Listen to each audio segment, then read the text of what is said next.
Hi, welcome to Think Studypedia channel. Today our topic is exports rose 9%, trade deficit at 7-month high.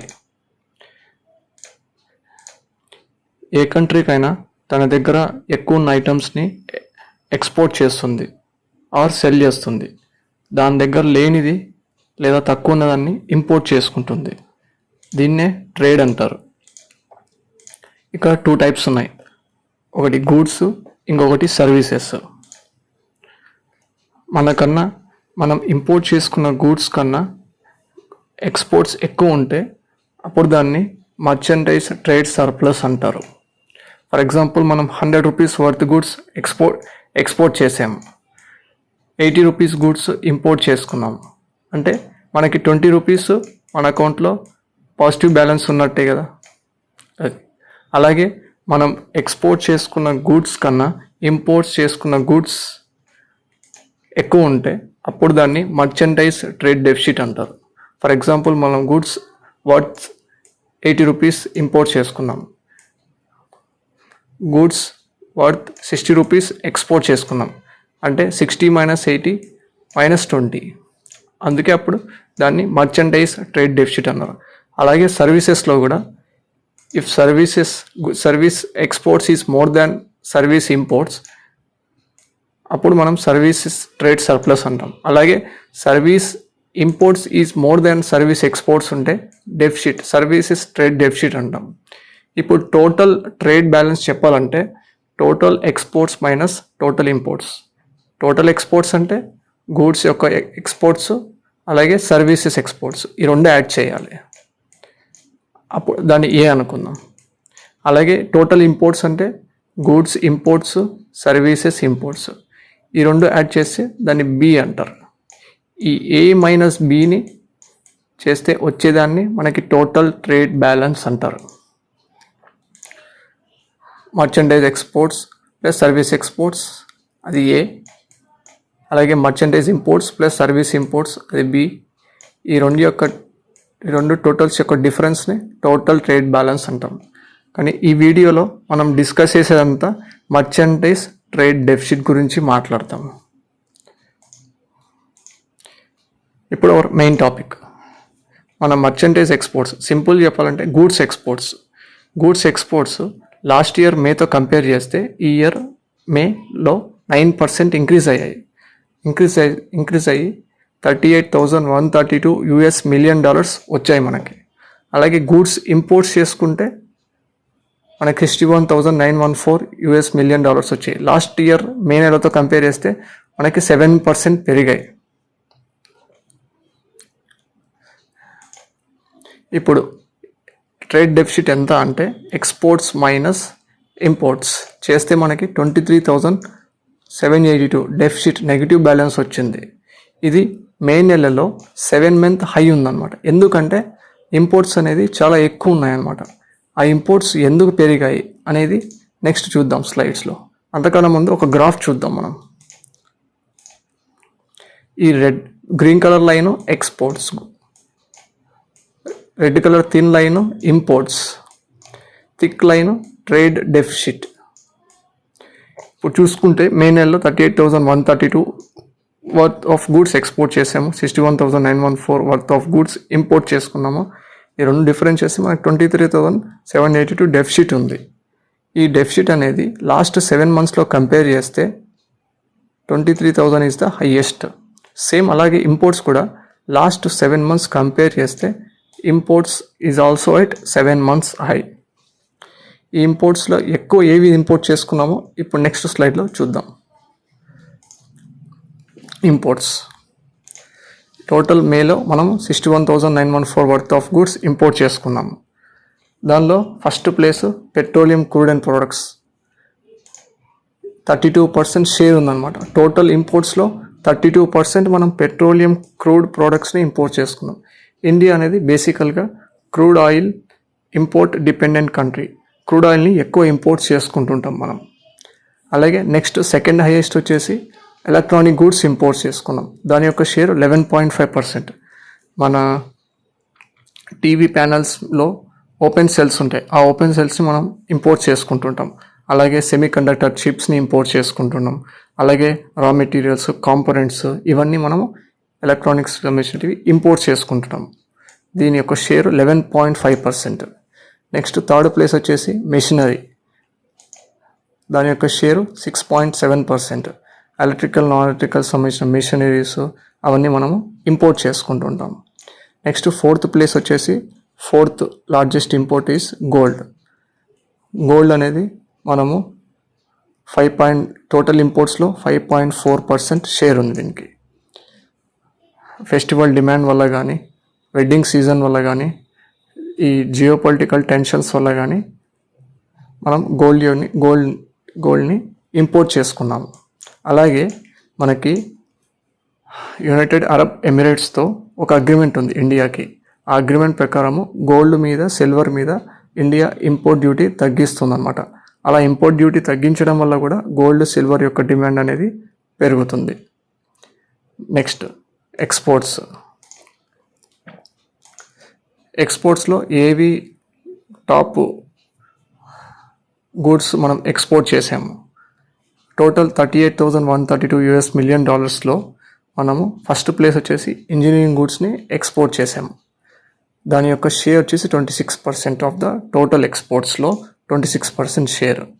Engineering goods అంటే iron, steel products, copper, nickel products, auto components కానీ, medical machines కానీ, industrial machines కానీ ఇవన్నీ మనం export చేస్తాం అన్నమాట. ఇవన్నీ engineering goods కిందకి వస్తాయి. Next petroleum products. దీని యొక్క షేరు 18% ఉంది. మనము క్రూడ్ ఆయిల్ని ఇంపోర్ట్ చేసుకొని మనం ఇండియాలోనే ఇంటర్నల్ యూస్కి యూజ్ చేస్తాము. ప్లస్ ఇంకా క్రూడ్ ఆయిల్ని రిఫైన్ చేసి ఫారిన్ కంట్రీస్కి ఎక్స్పోర్ట్ చేస్తాం. For example, Russia Ukraine war జరిగినప్పుడు యూరోప్ కంట్రీస్ రష్యా మీద శాంక్షన్స్ విధించాయి.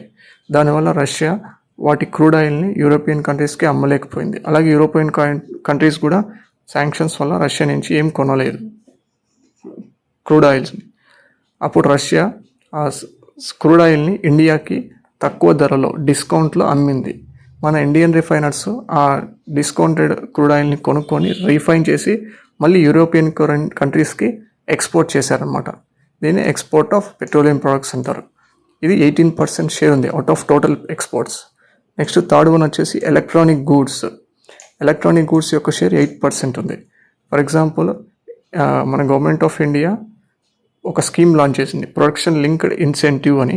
స్మార్ట్ ఫోన్స్కి ఆ స్కీమ్ లాంచ్ చేసింది. అంటే ప్రొడక్షన్ని ఎక్కువ పెంచితే దాని మీద ఇన్సెంటివ్ ఇస్తుంది అనమాట గవర్నమెంట్. అందువల్ల ఈ స్కీమ్ ఎందుకు లాంచ్ చేశారంటే లోకల్ ప్రొడక్షన్ని, డొమెస్టిక్ ప్రొడక్షన్ని ఇంక్రీజ్ చేయడానికి లాంచ్ చేశారు. ఇక్కడ ఈ స్మార్ట్ ఫోన్స్కి స్కీము, యాపిల్ కంపెనీ అనేది ఐఫోన్స్ని ఎక్కువ ఇక్కడే మ్యానుఫ్యాక్చర్ చేసి ఫారిన్ కంట్రీస్ లైక్ అమెరికా అలాంటి కంట్రీస్కి ఎక్స్పోర్ట్ చేసిందనమాట. అందువల్ల ఇక్కడ ఎలక్ట్రానిక్ గూడ్స్ యొక్క షేరు 8% ఉంది. నెక్స్ట్ ఫోర్త్ ప్లేస్ వచ్చేసి జెమ్స్ అండ్ జ్యువెలరీ. దీని యొక్క షేరు 7%. జెమ్స్ అండ్ జ్యువెలరీని కూడా మనం ఎక్స్పోర్ట్ చేస్తాం. జ్యువెలరీ అంటే గోల్డ్, సిల్వర్, ప్లాటినం జ్యువెలరీ. అలాగే జెమ్స్ అంటే diamonds, pearls, rough polished diamonds ఇవన్నీ మనం ఎక్స్పోర్ట్ చేస్తాం. మనము మెయిన్గా రఫ్ డైమండ్స్ని రష్యా అలాంటి కంట్రీస్ నుంచి ఇంపోర్ట్ చేసుకొని ఇక్కడ కటింగ్ చేసి పాలిష్ చేసి మళ్ళీ పాలిష్డ్ డైమండ్స్ని అలాగే స్టడ్డెడ్ జ్యువెలరీని ఎక్స్పోర్ట్ చేస్తాము. దాని యొక్క షేరు టోటల్ 7% టోటల్ ఎక్స్పోర్ట్స్లో. ఇవి టాప్ 4 ఎక్స్పోర్ట్స్. నెక్స్ట్ ఇప్పుడు ఈ ఎక్స్పోర్ట్ చేసిన దానిలో లాస్ట్ ఇయర్ మేతో కంపేర్ చేసి ఈ ఇయర్ మేలో ఏ ప్రోడక్ట్స్లో ఎక్కువ గ్రోత్ ఉంది, ఇన్ అదర్ వర్డ్స్ ఏ ప్రోడక్ట్స్ని మనం ఎక్కువ ఎక్స్పోర్ట్ చేసాము అవి చూద్దాం.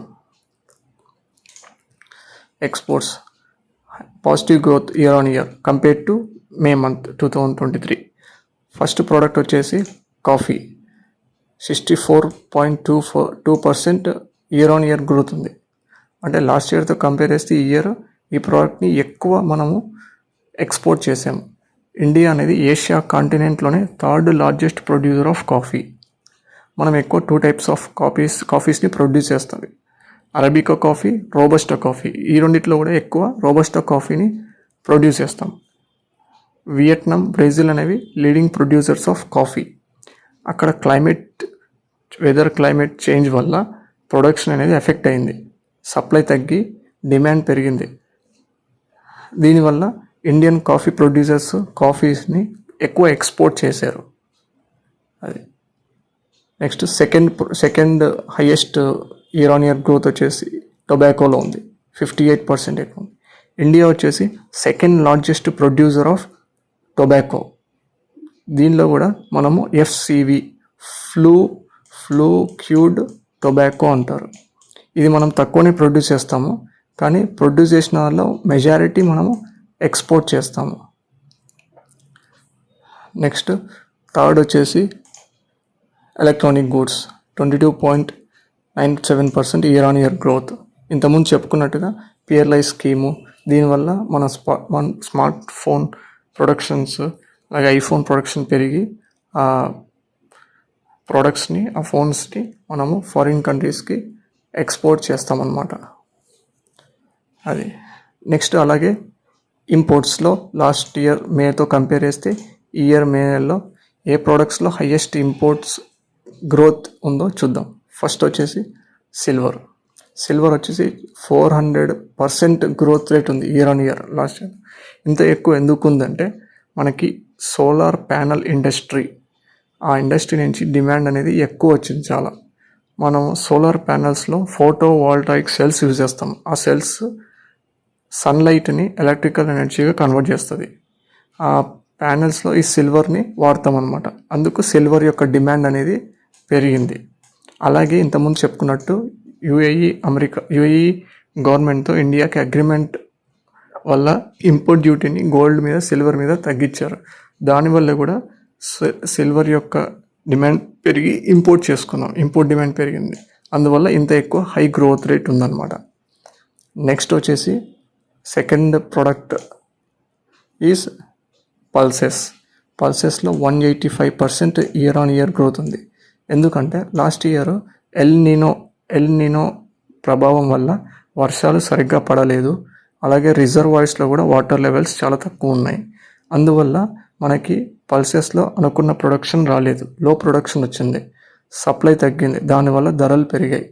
ఈ ధరల్ని కంట్రోల్ చేయడానికి గవర్నమెంట్ ఆఫ్ ఇండియా పల్సెస్ని ఎక్కువగా ఇంపోర్ట్ చేసుకుంది. పల్సెస్ అంటే తూర్ దాల్, కందిపప్పు, ఉరద్ దాల్, మినుములు, ఇలాంటివన్నీ, మసూర్ దాల్, మూంగ్ దాల్, ఇవన్నీ వచ్చేస్తాయి అన్నమాట. ఇవన్నీ పల్సెస్. నెక్స్ట్ థర్డ్ ఐటమ్ వచ్చేసి ట్రాన్స్పోర్ట్ ఎక్విప్మెంట్. ఇది ఇయర్ ఆన్ ఇయర్ 33% గ్రో అయింది. అలాగే ఫోర్త్ ఐటమ్ వచ్చేసి పెట్రోలియం, క్రూడ్ అండ్ ప్రొడక్ట్స్. ఇంతకుముందు చెప్పుకున్నట్టుగా ఇండియా అనేది క్రూడ్ ఆయిల్ మీద ఎక్కువ డిపెండ్ అయింది. మెజారిటీ ఆఫ్ క్రూడ్ ఆయిల్ని మనం ఇంపోర్ట్ చేసుకుంటాము. లాస్ట్ ఇయర్ ఏప్రిల్లో క్రూడ్ ఆయిల్ $89 పర్ బ్యారెల్ ఉంది. మే నెలలో వచ్చేసి $83 పర్ బ్యారెల్ ఉంది. క్రూడ్ ఆయిల్ ప్రైస్ ఇంత తగ్గడం వల్ల ఇంపోర్ట్స్ అనేవి పెరిగాయి. ఇయర్ ఆన్ ఇయర్ గ్రోత్ 30% పెరిగింది.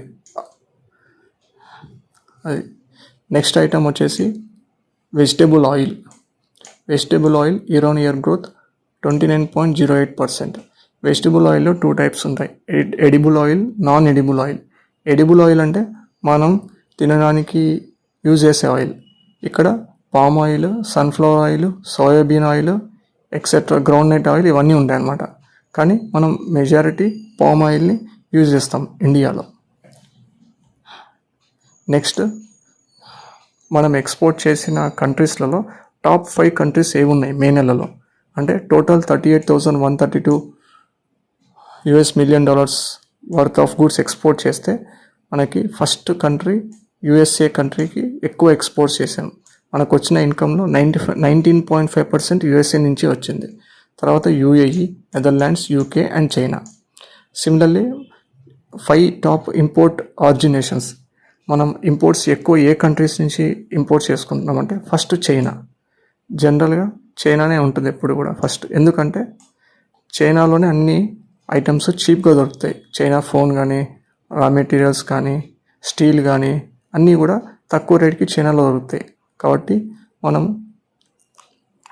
బ్యాటరీ సెల్స్ కానీ ఇవన్నీ కూడా చైనా నుంచి ఇంపోర్ట్ చేసుకుంటాం. అందుకే చైనా అనేది ఫస్ట్ ప్లేస్ ఉంది ఇంపోర్ట్స్లో. తర్వాత రష్యా నుంచి మనం ఇంతకుముందు చెప్పుకున్నట్టు క్రూడ్ ఆయిల్ అవన్నీ డైమండ్స్, రఫ్ డైమండ్స్ అవన్నీ ఇంపోర్ట్ చేసుకుంటాము, సెకండ్ ప్లేస్లో ఉంది. యూఏఈ ఇంతకుముందు అగ్రిమెంట్ చెప్పుకున్నాం కదా, గోల్డ్, సిల్వర్ అవన్నీ. అలాగే యుఎస్ఏ, అలాగే ఇరాక్ నుంచి కూడా మనం క్రూడ్ ఆయిల్ని ఇంపోర్ట్ చేసుకుంటాము. కంటెంట్ నచ్చితే లైక్ చేయండి, షేర్ చేయండి, ఛానల్ సబ్స్క్రైబ్ చేసుకోండి. Thank you.